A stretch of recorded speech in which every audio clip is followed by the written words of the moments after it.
The Haunter of the Dark by H.P. Lovecraft. Narrated by Kenneth Elliot. The Haunter of the Dark by H.P. Lovecraft. Dedicated to Robert Bloch.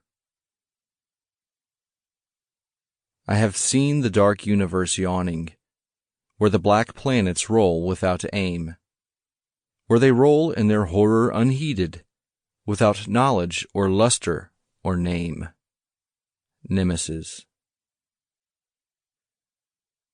Cautious investigators will hesitate to challenge the common belief that Robert Blake was killed by lightning, or by some profound nervous shock derived from an electrical discharge.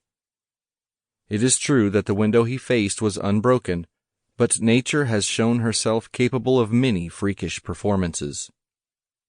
The expression on his face may easily have arisen from some obscure muscular source unrelated to anything he saw, while the entries in his diary are clearly the result of a fantastic imagination aroused by certain local superstitions and by certain old matters he had uncovered.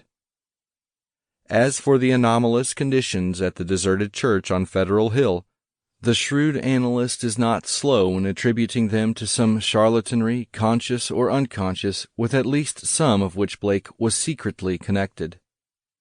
For after all, the victim was a writer and painter wholly devoted to the field of myth, dream, terror, and superstition, and avid in his quest for scenes and effects of a bizarre, spectral sort.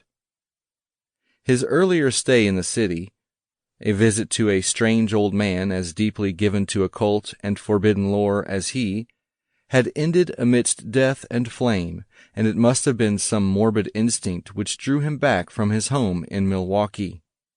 He may have known of the old stories despite his statements to the contrary in the diary, and his death may have nipped in the bud some stupendous hoax destined to have a literary reflection.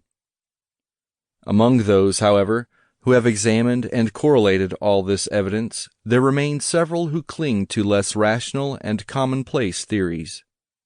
They are inclined to take much of Blake's diary at its face value, and point significantly to certain facts such as the undoubted genuineness of the old church record, the verified existence of the disliked and unorthodox Starry Wisdom sect prior to 1877, the recorded disappearance of an inquisitive reporter named Edwin M. Lillibridge in 1893, and, above all, the look of monstrous, transfiguring fear on the face of the young writer when he died.